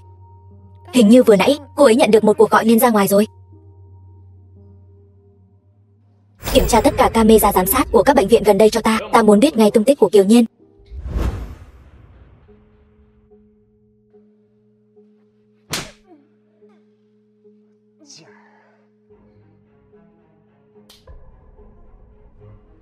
Thôi được rồi, Tống thiếu, giờ xả giận cũng vô ích. Chi bằng nhanh chóng xử lý con tiện nhân này, kẻo đêm dài lắm mộng. Con tiện nhân này khiến tôi không thể sống một cách bình thường. Mối hận này cho ngươi, ngươi có thể nhịn được sao? Dù sao ngươi cũng mắc bệnh dơ bẩn này rồi, có hay không cũng chẳng quan trọng. Còn cô ta, ngươi mau lấy mạng cô ta đi. Nếu để người Lâm gia biết được, chúng ta đều sẽ không có kết cục tốt đẹp đâu. Để đám đàn em của tôi thay phiên nhau chơi, cho cô ta sống trong đau khổ.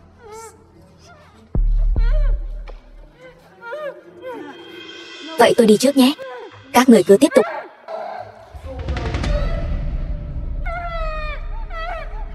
Từ từ hưởng thụ đi.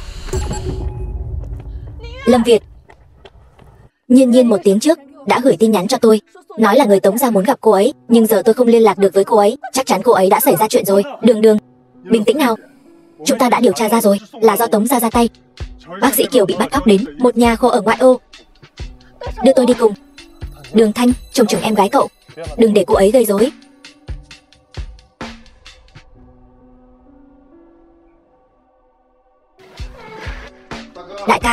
Một mỹ nữ xinh đẹp thế này lại để cho hai anh em chúng ta hưởng thụ. Sao nào? Không được sao? Được, cảm ơn đại ca. Ngươi muốn làm trước hay ta làm trước? Hay là cùng nhau đi? Dừng tay.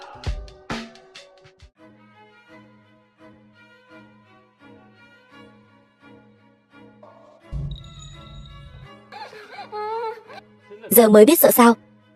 Ta đã nói trước rồi, không cho ngươi đến Tống gia. Ngươi cứ khăng khăng đòi đến. Nếu đến muộn một bước, ngươi có biết sẽ xảy ra chuyện gì không? Lâm Việt, cẩn thận.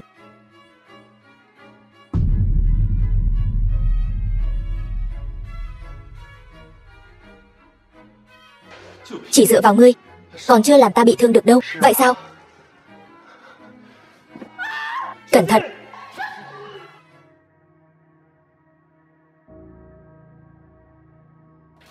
Anh hùng cứu mỹ nhân đúng không? Vậy ta sẽ tiến hai người xuống suối vàng làm một đôi uyên ương.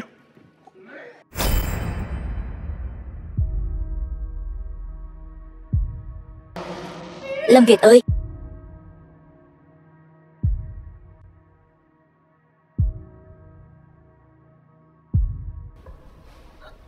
Lâm Việt tỉnh lại. Tỉnh lại đi. Im miệng. Không được, cứ tiếp tục thế này, cho dù không bị Tống Viễn Chiết thiêu mất mạng thì cậu ta cũng sẽ mất mạng vì mất máu quá nhiều. Cậu mất máu quá nhiều rồi. Đừng ngủ, tuyệt đối đừng ngủ. Ngủ tiếp đi là cậu sẽ không mở mắt ra được nữa đâu. Vậy cô có điều gì muốn nói với tôi không? Tại sao cậu nhất định phải cưới Kiều Thi Thi? Sao hả? Cô ghen rồi sao? Tôi ghét cô ta. Nếu cậu cưới cô ta, tôi cũng sẽ ghét cậu. Vậy nếu tôi không cưới cô ta, cô sẽ ở bên tôi chứ? Cậu vẫn chưa trả lời tôi. Tại sao nhất định phải là cô ta? Cô ấy đã cứu mạng tôi ở Biên Thành.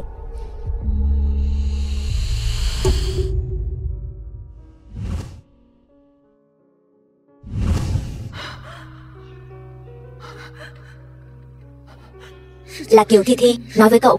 Người cứu cậu là cô ấy sao? Tôi đã bảo Đường Thanh điều tra. Nghe nói là con gái Kiều gia. Tôi đã hỏi cô, nhưng cô phủ nhận. Lâm Việt, nếu chúng ta đều bình an vô sự, tôi muốn nói với anh một chuyện. Bây giờ trốn thoát mới là điều quan trọng. Hay là tạm thời đừng nói với Lâm Việt. Người cứu cậu ta ở Biên Thành năm đó là mình.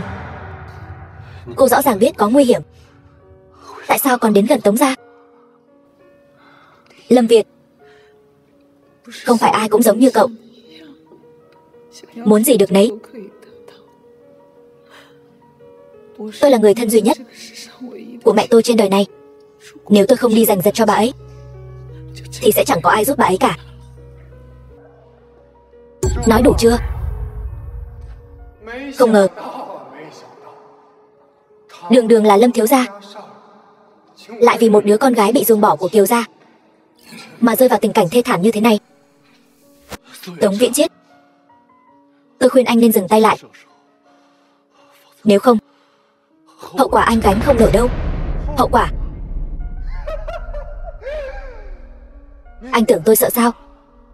Hôm nay lão tử sẽ cho các người chôn cùng với nhau.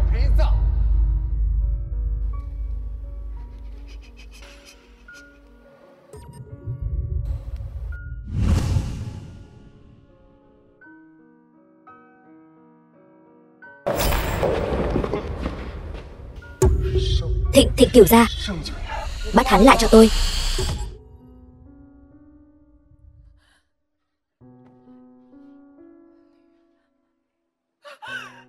Lâm Việt, Nhiên, em tỉnh rồi. Cửu gia,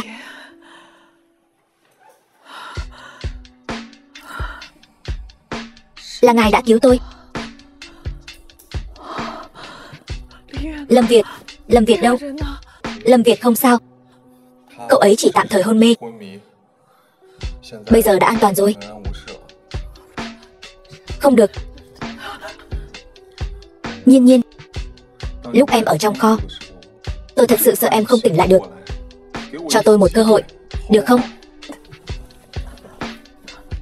Thịnh Cửu gia, chuyện tình cảm không thể cưỡng cầu. Tôi biết người cô thích là Lâm Việt, nhưng Lâm Việt cuối cùng vẫn phải cưới Thi Thi. Chúng ta cùng ra nước ngoài, rời xa tất cả, cho nhau một khoảng thời gian, được không? Chuyện này tôi đồng ý. Dì Lan, Nhiên Nhiên, những lời Mục Đình vừa nói tôi đều nghe thấy cả. Cậu ấy nói rất đúng, tôi ủng hộ cô. Khoảng thời gian dây dưa với Lâm Việt, cô luôn ở trong tình trạng nguy hiểm, lần này còn suýt mất mạng. Thằng nhãi Lâm Việt đó, nó không xứng với cô. Có lẽ mình và Lâm Việt thật sự có duyên mà không có phận, chỉ làm tổn thương lẫn nhau thôi. Ban đầu mình còn muốn đem chuyện Biên Thành nói cho anh ấy biết, vẫn là đừng nên gây thêm chuyện nữa.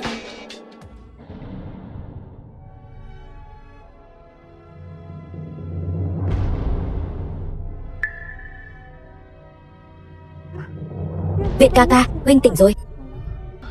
Kiều Nhiên đâu? Nhiên Nhiên, cô ấy, Kiều Nhiên tỷ tỷ mấy ngày nay căn bản không đến thăm huynh. Ta đã ngủ bao lâu rồi? Con đã ngủ 1 tuần rồi. Lâu như vậy rồi sao? Con nằm xuống đi. Gấp cái gì chứ? Không sao, chỉ là vết thương nhỏ thôi. Vết thương nhỏ gì chứ?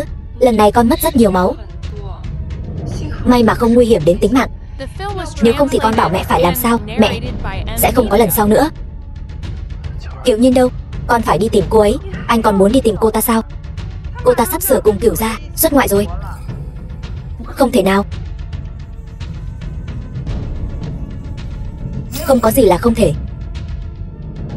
Mọi người ra ngoài trước đi.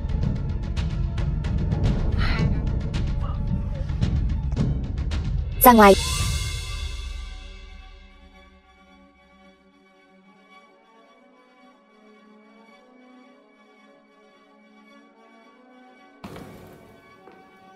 Cô đừng tưởng Việt ca cứu cô là thích cô. Anh ấy sắp cưới tôi rồi.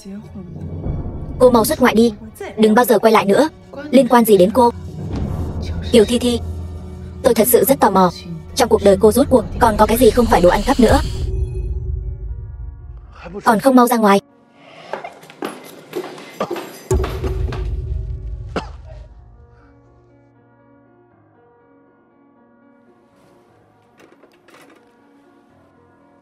Vất vả lắm mới giữ được mạng, cũng không biết giữ gìn thân thể.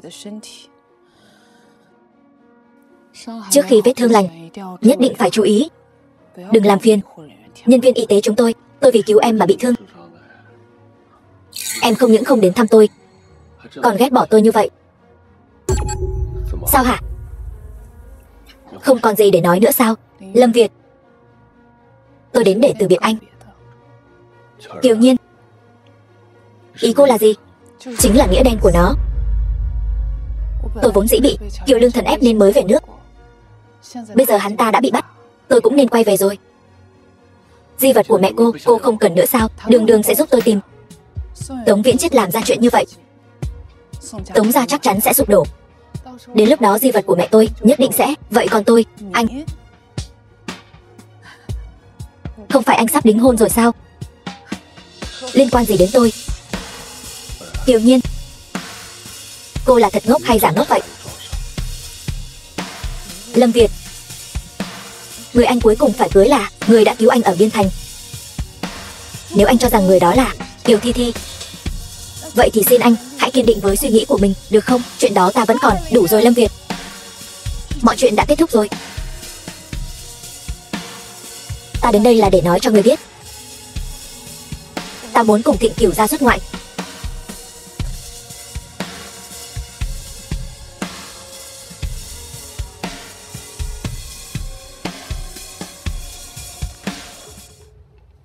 Thiếu gia, sự việc của Tống gia điều tra thế nào rồi? Bằng chứng phạm tội của Tống gia ta đã giao toàn bộ cho cơ quan tư pháp rồi, không lâu nữa sẽ tuyên án. Thứ ta muốn đâu?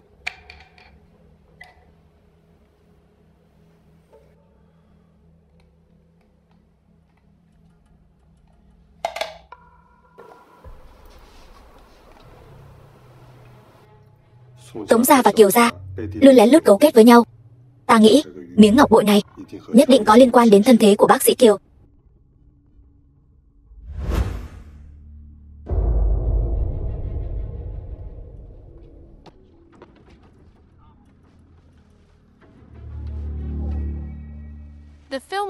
Thời gian không còn sớm nữa, đến sân bay đi. Alo, Kiều Nhiên, nếu ngươi muốn ngọc bội của mẹ ngươi thì đến bệnh viện tìm ta đợi ngươi. Alo. Ngọc bội của mẹ ta bị Lâm Việt lấy đi rồi, ta phải đi tìm hắn. Xin lỗi. Nhiên Nhiên, người rốt cuộc là luyến tiếc ngọc bội hay là Lâm Việt vậy? Lâm Việt, di vật của mẹ ta đâu?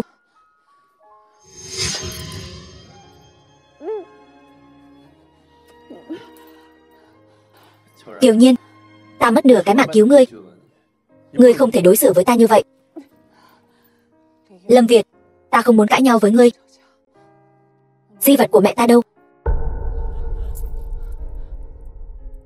Sao nào? Muốn lấy được di vật rồi cùng cậu ta bỏ trốn? Kiều Nhiên, ngươi phải hỏi ta có đồng ý hay không. Lâm Việt, nếu ngươi đã xác nhận người cứu ngươi ở Biên Thành là Kiều Thi Thi, người ngươi muốn cưới cũng là Kiều Thi Thi, tại sao ngươi không buông tha ta? Nhiên Nhiên, chuyện này ta vẫn đang điều tra, cho ta thêm chút thời gian được không? Việt ca ca, tại sao huynh vẫn không chịu tin tưởng muội? Muội chẳng qua chỉ muốn gả cho huynh thôi mà. Kiều Thi Thi đáng ghét đó, dám làm ra nhiều chuyện lừa gạt ta như vậy. Thiếu gia, đây là thứ tìm thấy ở Tống gia, là đoạn ghi âm đối thoại của Kiều Thi Thi và Tống Viễn Chiết. Bên trong có đầy đủ bằng chứng chứng minh hai người bọn họ cấu kết và bắt cóc bác sĩ Kiều, âm mưu hãm hại tính mạng của họ. Đưa Kiều Thi Thi đến đây. Ta chính là thiếu phu nhân của Lâm gia các ngươi đấy. Thả ta ra.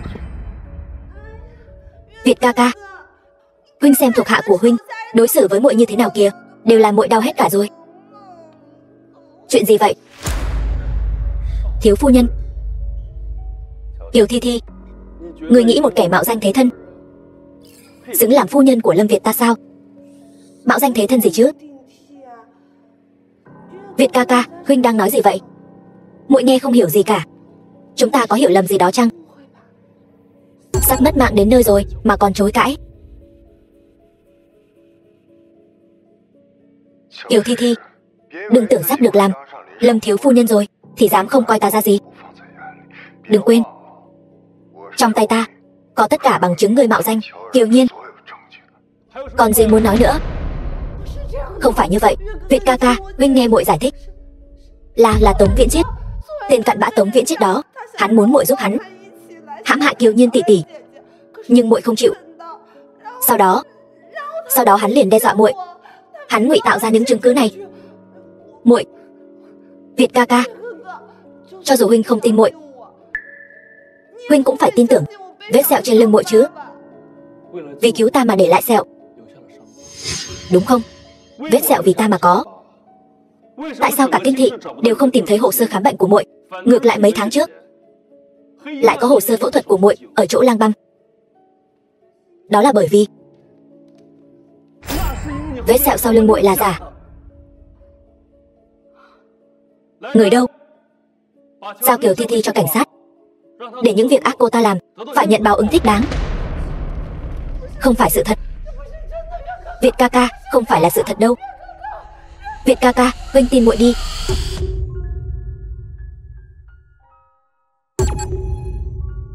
Nhiên Nhiên, anh đến đây làm gì? Nhiên Nhiên, xin lỗi, là ta trách lầm cô rồi.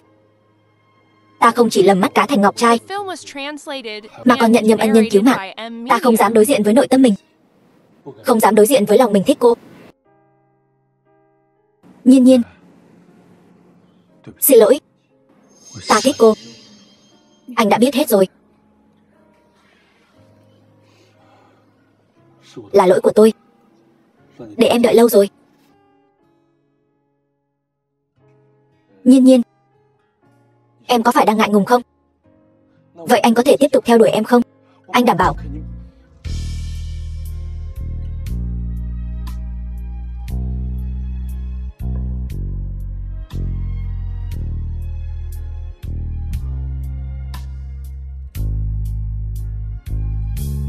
Cuối cùng thì ta vẫn là người thua cuộc.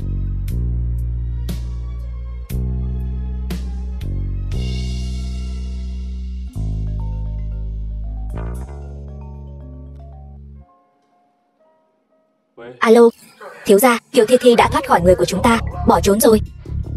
Chuyện gì vậy? Kiều Thi Thi đã cắt đuôi người của chúng ta, còn trộm cả di vật của mẹ Kiều tiểu thư. Cái gì? Nhiều người như vậy mà không canh nổi một người phụ nữ sao? Còn cần các ngươi gì nữa? Tìm cho ta. Không tìm thấy thì cút hết cho ta. Ba. Bao nhiêu năm rồi? Con cuối cùng cũng tìm được ba. Con thật sự là con gái của ta và Tố Tố sao? Không sai, không sai được. Miếng ngọc bội này là ta đã tặng cho nàng. Con gái, tên con là gì? Con tên Thi Thi. Khương Thi Thi. Má Vương, mau đưa Thi Thi lên lầu, thay cho con bé bộ quần áo khác. Ta muốn tuyên bố với tất cả mọi người về con gái cưng của ta. Ba.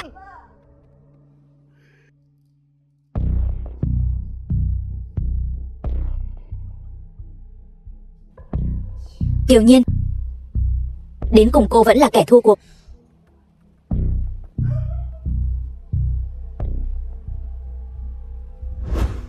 Tôi vẫn chưa tìm thấy tung tích của Kiều Thi Thi.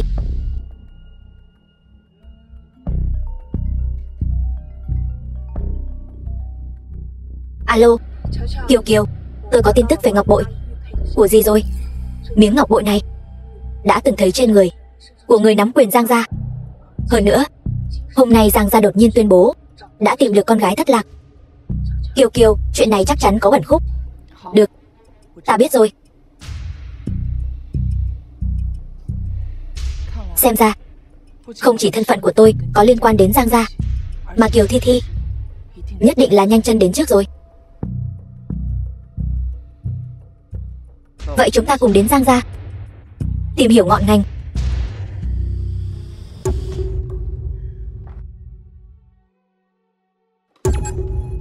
Các ngươi làm gì ở đây? Đương nhiên là đến vạch trần giấc mộng gà rừng hóa phượng hoàng của ngươi.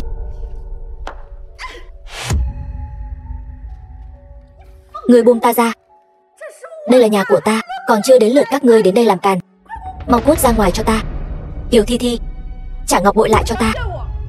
Ngươi buông tay ra, trả lại cho ta. Kẻ nào dám gây rối ở Giang gia? Cha, cha, bọn họ bắt nạt con. Bọn họ muốn cướp ngọc bội của con. Sao có thể? Sao cô ta có thể là con gái của ngài được? Ngươi là ai? Dựa vào đâu mà nghi ngờ Thi Thi không phải là con gái ta? Cô ta chính là chị gái con ở Kiều gia. Cô ta từ nhỏ đã bắt nạt con, lớn lên rồi còn cướp mất vị hôn phu của con. Bây giờ lại đến cướp ngọc bội mẹ để lại. Cha, cha nhất định phải làm chủ cho con, dạy dỗ bọn họ một trận. Kiều Thi Thi, ngươi đảo lộn trắng đen, thật sự một chút cũng không hổ thẹn sao?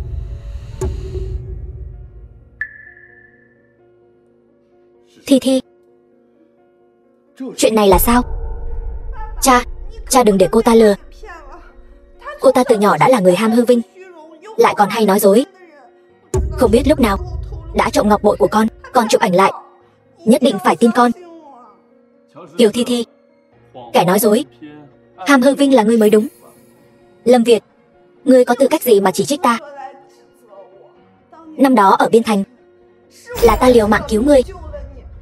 Ngươi thì hay rồi, bội bạc yêu chị gái của ta. Bây giờ lại cùng người đàn bà này đến mắng ta. Cha, con không muốn gặp lại hắn nữa. Người đâu? Khoan đã. Giang lão gia, tôi khẩn cầu ngài cho tôi và Kiều Thi Thi cơ hội đối chất. Nếu là tôi nói dối, tôi nhất định sẽ không bước chân vào Giang gia nữa. Kiều Nhiên tôi nói được làm được. Con bé này sao lại giống cái tính bướng bỉnh của Tố Tố y như đúc vậy? Được, cho cô một cơ hội. Kiều Thi Thi, Nếu ngươi nói ngươi là con gái Giang gia, vậy ta muốn hỏi ngươi, mẹ ruột của ngươi, Trịnh Tố Tố, ở sau eo có gì? Cái eo của Trịnh Tố Tố ấy sao? Trên eo lại có một cái nốt ruồi hình trăng khuyết, còn nói là tượng trưng cho may mắn. Cô ta cũng xứng sao? Tôi đương nhiên biết. Sau eo mẹ tôi có một vết bớt hình trăng khuyết. Mẹ còn thường nói đó là biểu tượng của may mắn. Thế nào hả? Cô không còn gì để nói nữa chứ? Đúng vậy. Ở sau eo của mẹ quả thực có một dấu vết như trăng non. Nhưng đó không phải là vết bớt. Đó là vết sẹo sau vụ tai nạn xe hơi năm đó của bà ấy. Ba đừng có nghe cô ta nói bậy. Ta thấy là người đang nói bậy. Là Tố Tố đã cứu ta mới để lại vết sẹo này. Bà ấy là người yêu cái đẹp biết bao.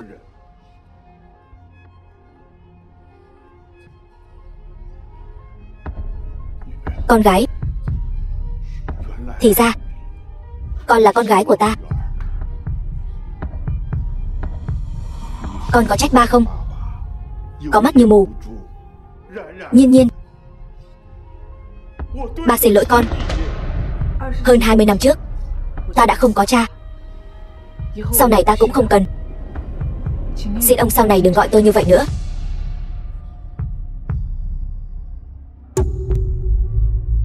Kiều Thi Thi, ngọc bội nên trả lại cho tôi rồi. Ba, cô ta mới là giả. Ai là ba của ngươi? Người đâu? Đuổi cô ta ra ngoài. Các người làm gì vậy? Buông tôi ra, cứu với. Kiều Nhiên, ta không tha cho ngươi.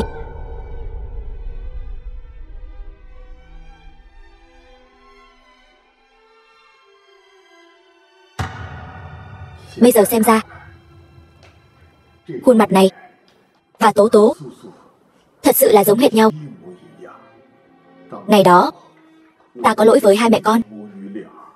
Là ta quá nhu nhược, không chịu nổi áp lực của Giang gia. Bây giờ lại lầm mắt cá thành chân trâu. Nhiên Nhiên, tất cả lỗi lầm của ba. Con có thể tha thứ cho ba không? Tôi đã nói rất rõ ràng rồi. Giang tiên sinh, bác Giang, ông không cần lo lắng. Hãy để tôi thay ông chăm sóc Nhiên Nhiên, để bù đắp cho cô ấy tình yêu thương thiếu hụt 20 năm qua. Được, đi thôi.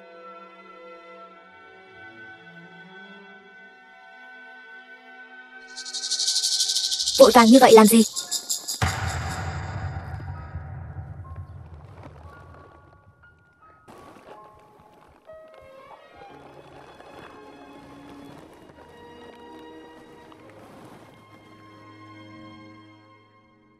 Kiều Kiều, lần đầu gặp em là anh nhìn người không rõ, mới khiến chúng ta bỏ lỡ nhau lâu như vậy.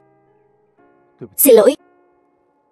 Đây là lời xin lỗi muộn màng của anh, cũng là điều anh muốn dùng cả đời để bảo vệ em. Gả cho anh nhé.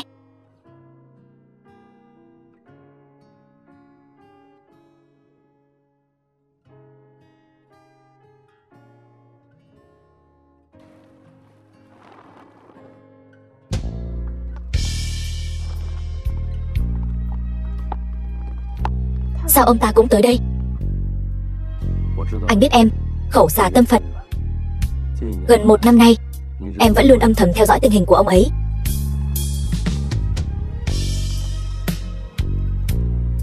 Đợi lát nữa ở lại cùng ăn cơm nhé. Ba,